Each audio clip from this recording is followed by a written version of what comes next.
everyone, and welcome to the chilly heart of England. As you can see from that image, we have a little bit of the white stuff. We don't have very much where we live.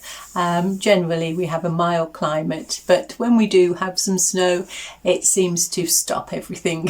We're not very prepared for it. And there's another storm coming in this evening. I'm filming this on the 8th of January, Thursday, and there's a storm coming in tonight, and it's going to hit us tonight and tomorrow, and we might be snowed in for a couple of days. So I've been shopping this morning as usual. Got some provisions, so if that happens, we're fine. So my sewing room. My name's Diane, if you're new, and I think what I did just before Christmas was to have good old sort out, and felt great. And I've looked through, I've got some beautiful fabric, some yardage that I've been collecting, and there's a number of quilts that I want to make this year. I've got a list. They're not in any particular order, I haven't got any date lines, although the first one I'm going to start, I'll show you in a minute. That's just popped into my head this morning, the idea for that. But apart from that, I'm just working through scraps. So I have a drawer full of fabric that I keep for Project Linus, and I add to that all the time. And I looked in there and I had quite a few 2.5-inch strips and 2.5-inch squares. And some of those strips have been in there for quite a while, and they're in there because of the size differential. So it's 2.5-inch strips, I think for some companies is just a general guideline. And I had bought some packs of these strips that had been hand cut, and they hadn't been hand cut very well.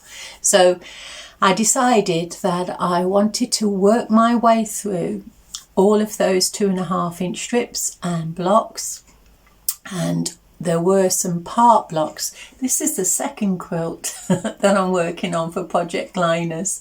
And so in that one, that's an improv, in that one I've put all different sorts of blocks, and I've had great fun making that. So I'll show you that one next week. It's not finished yet. So I looked through my Project Linus fabric box, and there was quite a lot of pinks and creams, and I thought, well, I'll start off by making a little baby quilt. There was enough, I thought, to make that. And then I found this lovely strip of flamingo fabric, and so I thought my idea was if I cut 2.5-inch squares from that, and you can just about keep the flamingo's head and feet intact. So I thought I'll use that as a square in the centre, and I would just border it in creams or pinks, whatever I had. And so that's what I did. So as you can see, I'm just using up all the different sorts of fabrics with pinks and pale creams and whites, and putting those all together and putting those on the design board. And then when I'd used all of the pinks and the whites and I'd made those squares, I laid them out in a sort of design that I thought would look appealing, but I thought it needed a little bit of sashing. It wasn't big enough as it was in the quilt size that Project Linus likes to have, and so I thought I'll make it a little bit bigger by adding some sashing. So I looked into my scraps of batiks that I have, and I had these lovely little small pieces. There was a fat quarter and less than a fat quarter of some of this pink batik. I did go on later on in the making of this quilt and collect some more, but I started off with this little bit of pink batik, and I just put sashing around the centre blocks to see how that would look. And then I just sashed scrappy bits together, just made long strips of 2.5-inch sashing, and then I just went round the blocks, and finally I went round the border of the quilt. And so that was the making of that quilt. I did have a pink sheet that had been donated to me for Project Linus, so I thought I would use that as the backing. I did have to piece a little bit, and so I put a small border in that pink around the edge of the quilt, and then I quilted it and I turned the edges over, and that's it. That's my first quilt for 2026 complete.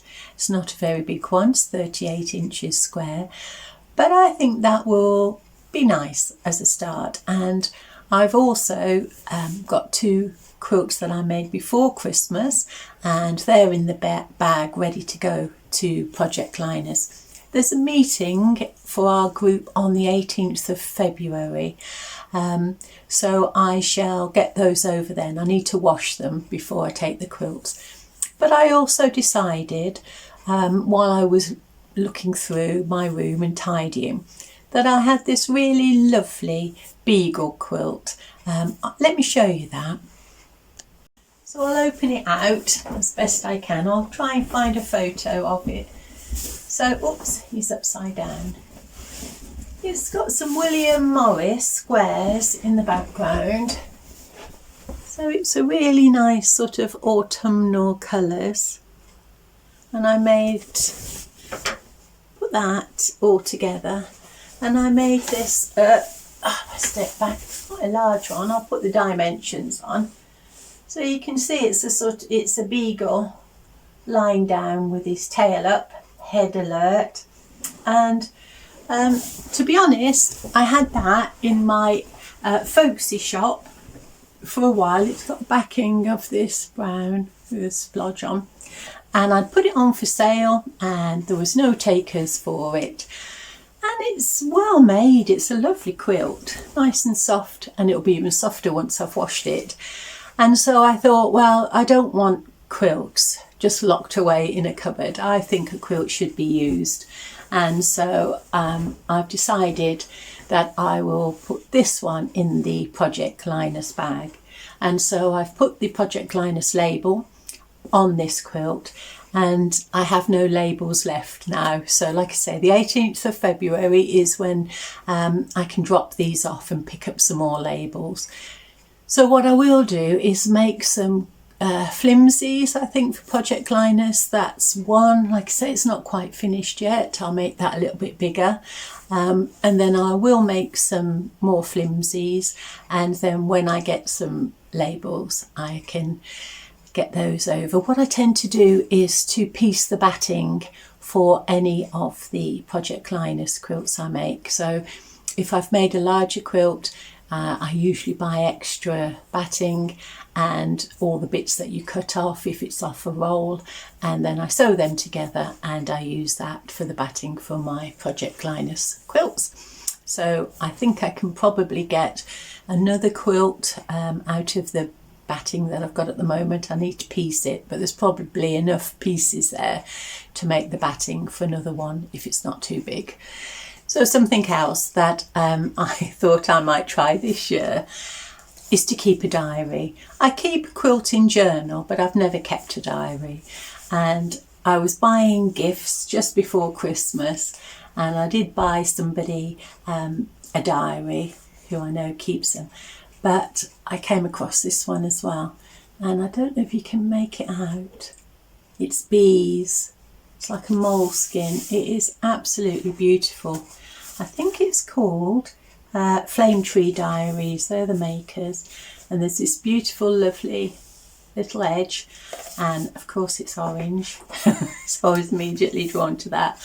And it's got these lovely ribbons in as well. So I thought I would use this as a sort of daily diary. And not done too bad so far. Although, you know, YouTube, my aim is to record and edit videos on a Wednesday. That one failed, but never mind. Marion's World. Now, I did mention last week there is a creative lady from the north of England called Marion. She has a YouTube channel called Marion's World. And I thought I might join her in one of her projects. Well, her last video she embroidered a beautiful robin, and she's made a string to attach it. It's stuffed, so it's a little 3D robin, so that you can hang it up on a garland or something. And it was lovely, and she's given you a really simple outline that you can get from her shop, or you could draw one if you can, draw a robin. So anyway, I was looking at that, and she used felt and crewel wool, and she's just embroidered it, and it's very, very beautiful.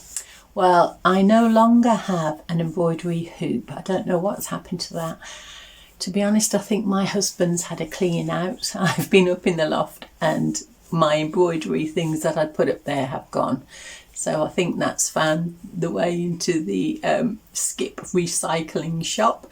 So I'll need to get a new hoop, and I haven't got any felt or crewel wool. I have got some embroidery floss. When I was sorting out my sewing room, I did put all that together. So I do think I'd quite like to do that. And somebody bought me a voucher for Christmas for our local craft shop, so I can pop along and buy the things I need to make it. However, I'm not going to do that just yet, because she mentioned that she's going to have another video out. I think it's this week, and it's called Marion's Flower Garden, I think. And I don't know what she's going to be up to on that, so I might wait and see what that's about, and if it's not something I'd like to do more than the robin, I will go and get the things for the robin. So Marion's World. So like I say, in my little diary, I'm keeping that, and I was just again sorting, tidying, and it's our wedding anniversary over the Christmas period, and my husband bought me this lovely card. Just show you the sort of design there. And I think while I was sorting, I came across quite a few reds and pinks, and I was thinking about making a Valentine's quilt, and I think a design like that might look nice. So a sort of off-centered bigger heart with smaller ones overlaying it and surrounding it. That might make a nice quilt. So I think I'll play around with the design for that. So I'm going to keep that one as reference. So I've got that on the go. My sister, my younger sister, also bought me a year in the garden. I'm a keen gardener. And so for January, it's got little bits and bobs in here, information. So it says top tips. Top tips: as long as the ground isn't waterlogged or frozen, you can plant a tree or shrub to celebrate the new year. Well, if you've seen any of my recent videos, you'll see that I've planted all the shrubs that I need to plant in my garden for now. I have just bought some bulbs today, again, to go in. Can't resist, while I was out shopping. But I have got some jobs to do. I've got a couple of small pear trees and an apple tree. I haven't got a big garden, they're small ones. In fact, I bought them to go into pots, but they got too big for the pots, because we're on a sort of hill and it's a bit exposed to the wind, and they were rocking around a bit and got a little bit damaged. And so what I did was I cut the bottom of the pots out and put them on the soil, and their roots now have gone in. So they're getting quite big now that they're going through the pots and into the ground. And the apple tree I transferred straight into the ground, took it out of the pot. So apples and pears, you need to trim those back in the winter when they're dormant. And so I shall wait until it's not so misty and murky and get out and do that. So that's a job I will do in January. And there's a little poem in here, but it's not very good. So I won't share that. So, yeah.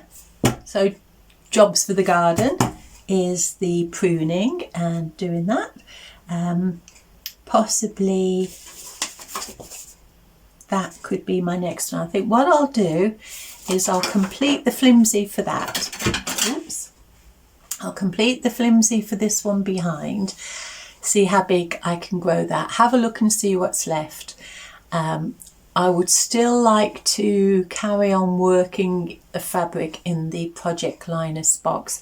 I might do another flimsy or start another flimsy first before I go on to do the Valentine's. I think the Valentine's quilt should be the next one, and perhaps put this one in my folksy shop ready for Valentine's, so yeah, middle of February.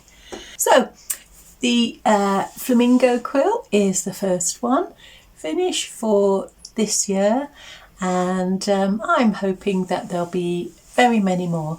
I did want to make a minimum of 12 for Project Linus to donate, so I've got that beagle now, so I will be donating that one, so I could say 10 left, but hopefully more.